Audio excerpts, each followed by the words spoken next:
Good day, South Africa. It's been over a year since we recorded our first case of COVID-19. People have been losing their loved ones, their jobs, and companies continue to close down. The virus has had implications and impacts socially, economically, and mentally. We have a guest in studio. However, we'll first look at how students were affected by COVID-19. Gcobani Ralo reports. Since the beginning of COVID-19, early in 2019, students were forced to continue their academics online. The campuses and the libraries as well as the computer labs are empty. We have managed to get a student who also wanted to share her experience on online learning. She currently lives at Res and she managed to share with us her experience in online learning. I feel that e-learning is ineffective. The reason I say so is that I personally, and I feel that a lot of other students share the same sentiments, we still prefer like face-to-face interaction with our lecturers, being able to consult them and ask them questions face-to-face. And I feel like navigating online learning and living at Res is a lot because students are very noisy. The Wi-Fi is on and off continuously. Eskom shuts down electricity at random times, and just doing school and being in an environment with so many challenges, I feel is a lot. I personally prefer physical or like on-campus schooling because I concentrate more when being taught in person than I do being taught virtually. Because if I listen to a lecture on a blackboard, I turn it off after 30 minutes, and I feel like that's not a good thing, and then work just piles up and it becomes overwhelming. So that's why I feel that online learning is ineffective. We also managed to get another student to share her experience on online learning, and she decided to be anonymous. The online learning hasn't been very nice. It's been very difficult, especially at my residence, because not everybody has access to the Wi-Fi. We don't have money for data because the bursaries are taking long. So it's kind of difficult, and we don't see any lecturers. We don't have any interaction with them, so it's kind of difficult for us to do what we're supposed to do and what is expected of us for this online learning. Personally, some children are just of that nature, or some people are just of that nature who needs human interaction, and because I'm one of them, so for me, I don't think it's effective. So, my marks haven't dropped, but I feel like I don't understand the work like I used to understand it, and I'm afraid that that is going to affect me in the future. we also had a chance to get Mr. Walter's view, who is the lecturer at CPUT. He shared his side also. Faced with online learning was mainly that many students didn't have access to enough data or Wi-Fi, and so online learning was very tricky from that perspective. So the data side of it was difficult, and then secondly, many students didn't have access to laptops. They did have smartphones, which was good, but laptops often were required. So those were big challenges for us, was getting accessibility to Wi-Fi data and actually devices that they could use for online learning. Those were key challenges for us. Beyond that, I think students just had to make a big transition from having face-to-face to online. So from a student perspective, that was something that they had to get used to, not having a lecturer there, but having to drive themselves and be self-sufficient and self-motivated to do the online work. I'd say those were the challenges important at that given time. Yeah.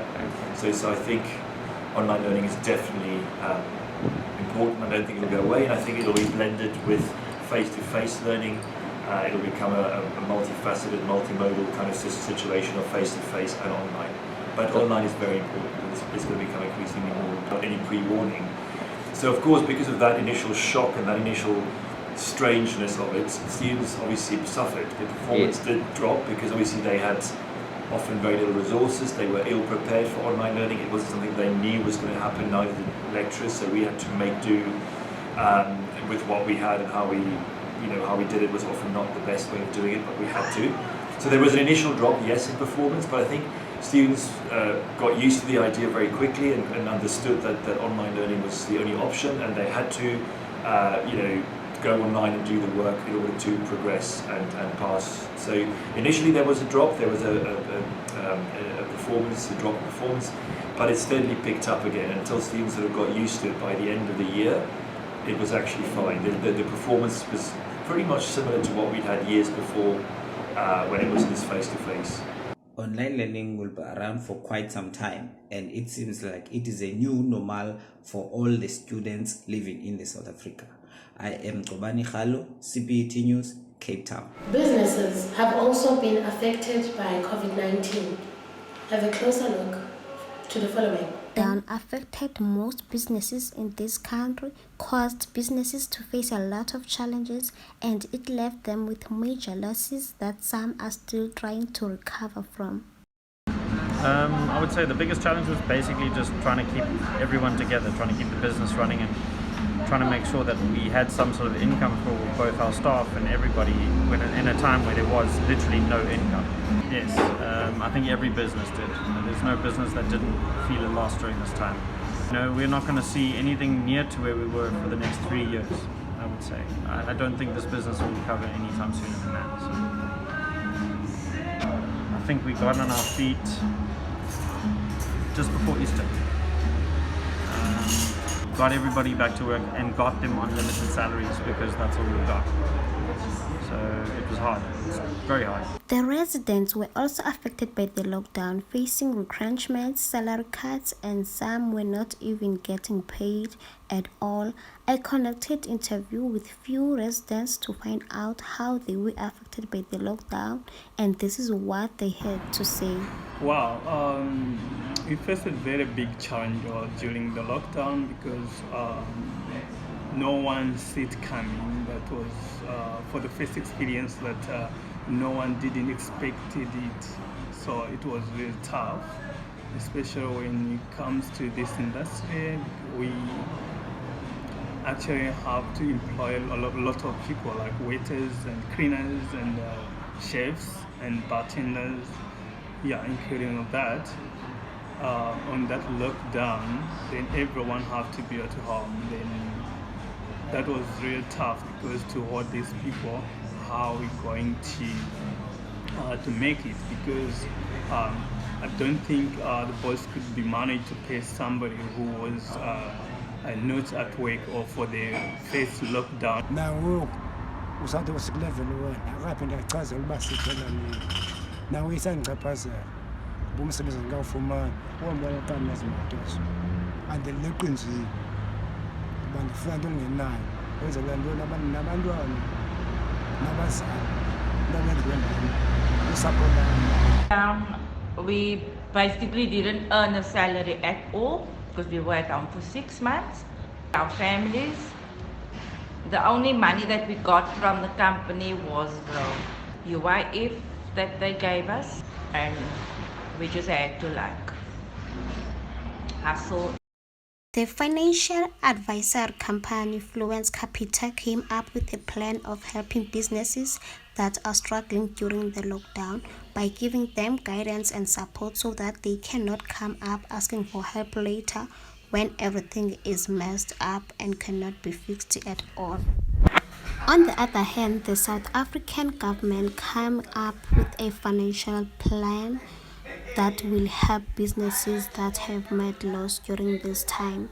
Cyril Ramaphosa announced that the businesses that have made loss during the lockdown should apply for a relief fund so that they can be able to pay their employees and to manage the losses that they have experienced during the lockdown. With the easing of the lockdown and the gradual opening of the economy, businesses are looking forward to recover the losses that they have experienced during the lockdown.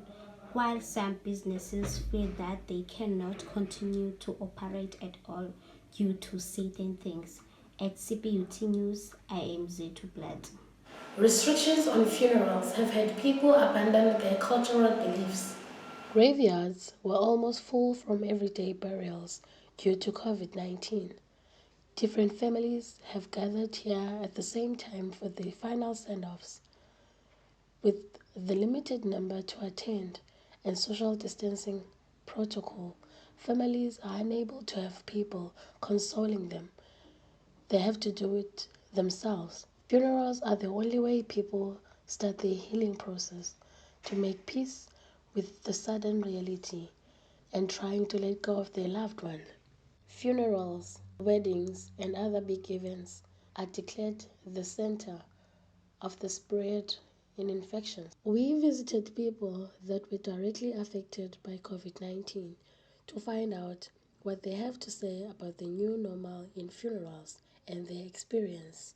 I have been affected with COVID-19 and my experiences during this time. So what happened with me is that I lost both my parents due to COVID. Before COVID-19, you could attend a funeral wearing anything that you wanted to wear. You weren't forced to wear a face mask all the time.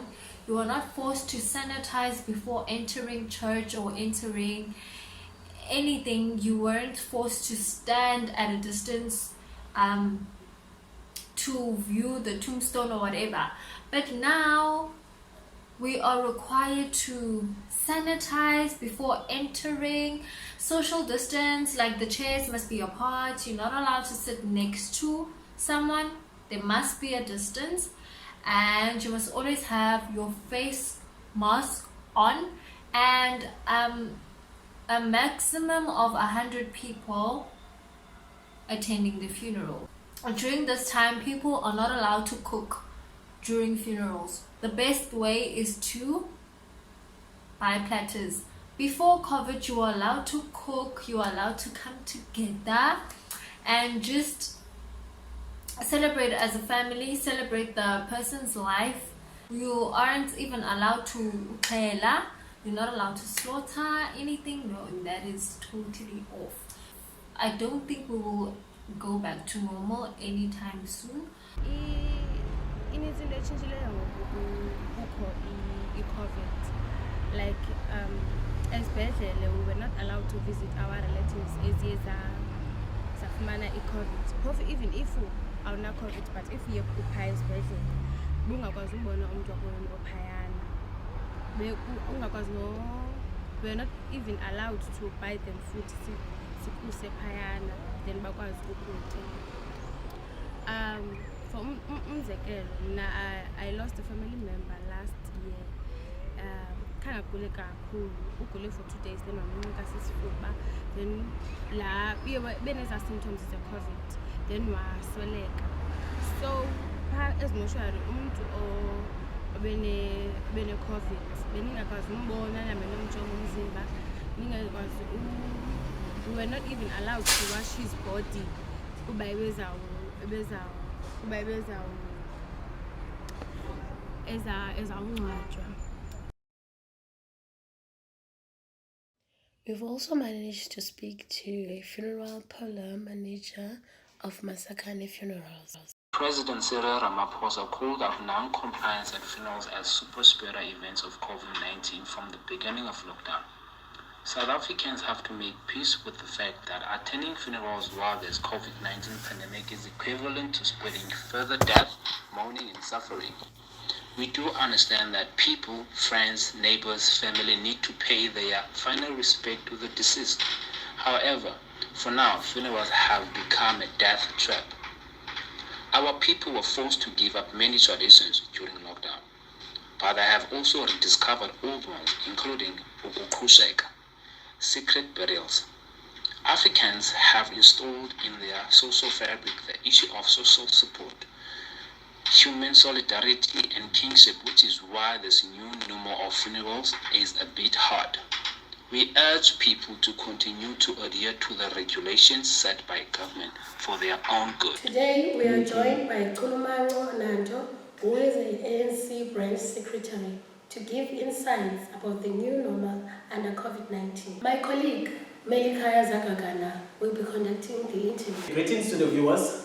Today we have got an honor of hosting one of the branch secretaries, Chulumanco Nanto, who's also going to give us insight about the issues that have been happening under the COVID-19, which has become a new normal. Mr. Nanto, good afternoon and welcome to our studio.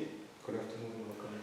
Yes, we have had challenges, right, which include unemployment, online education. Give us insight and take us into confidence whether our government has been in the right track in terms of managing the situations and the challenges under the COVID-19. When COVID happened, we had a lot of issues in South Africa.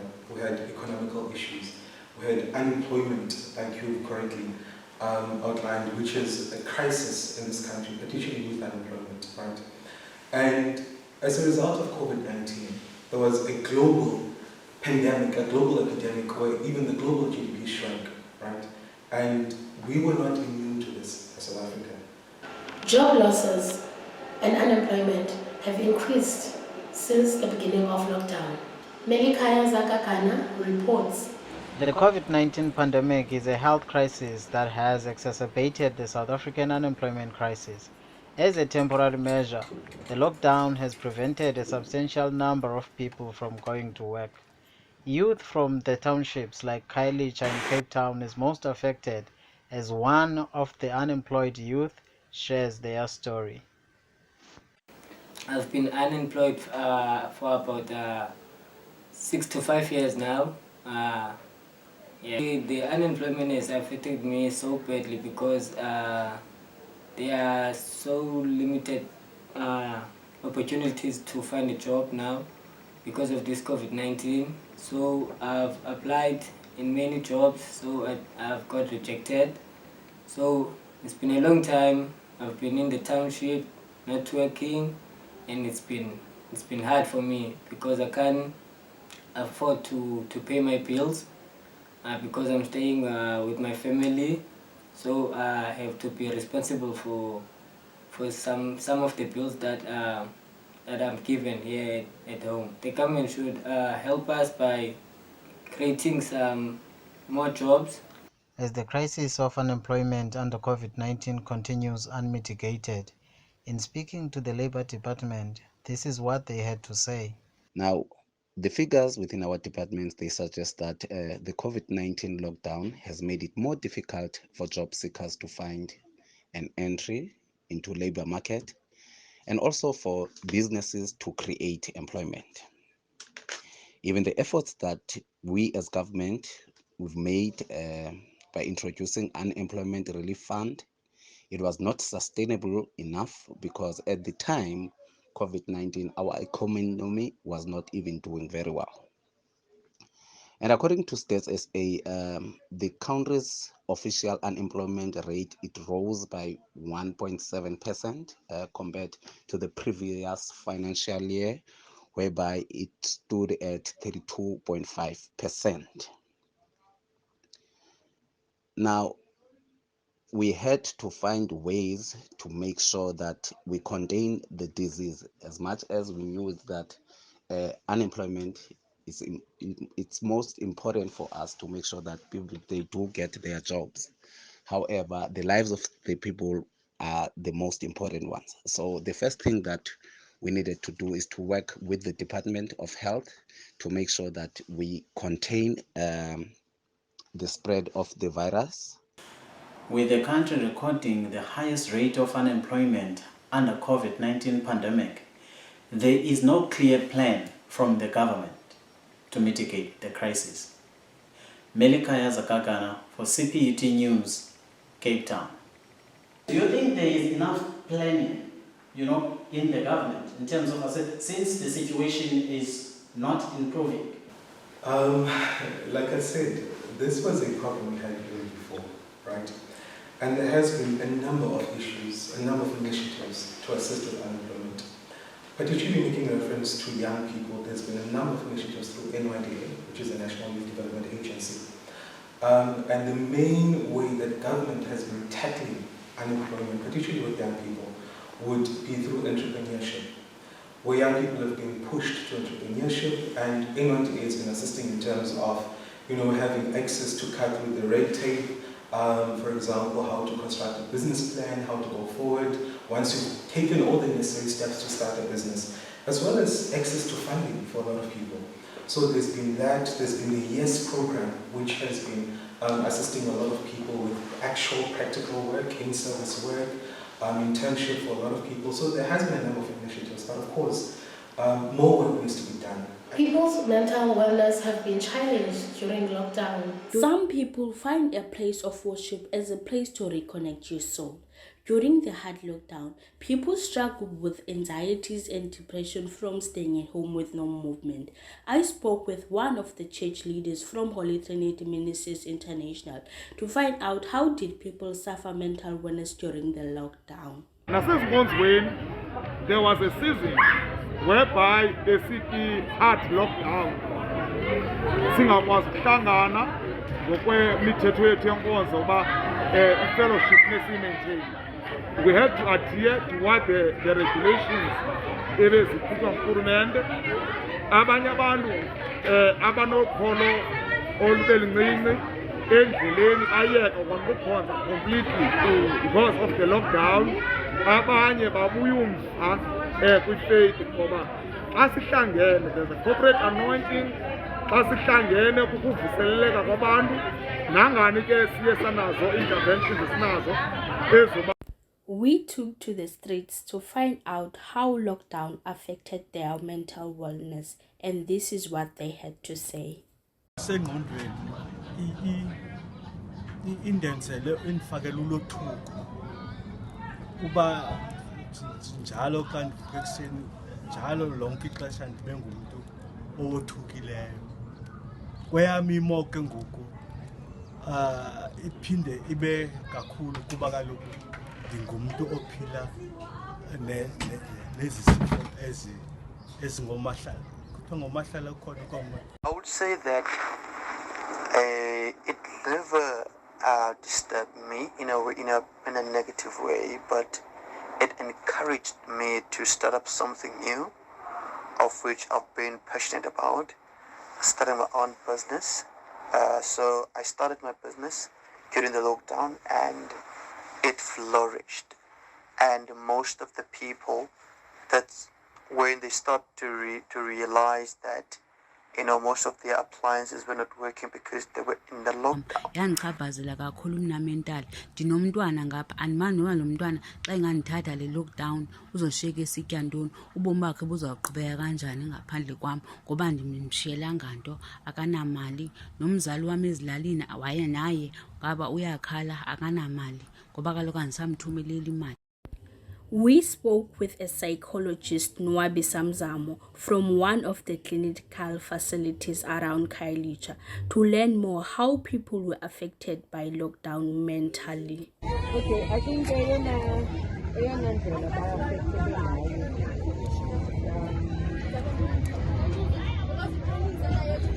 like in lockdown is COVID, the whole thing, because it's a new thing. A lot of people lost their jobs. Those who are working now have really responsibility because they support now, so most of the abantu who started using drugs, alcohol, engaging in relationships with the economy because of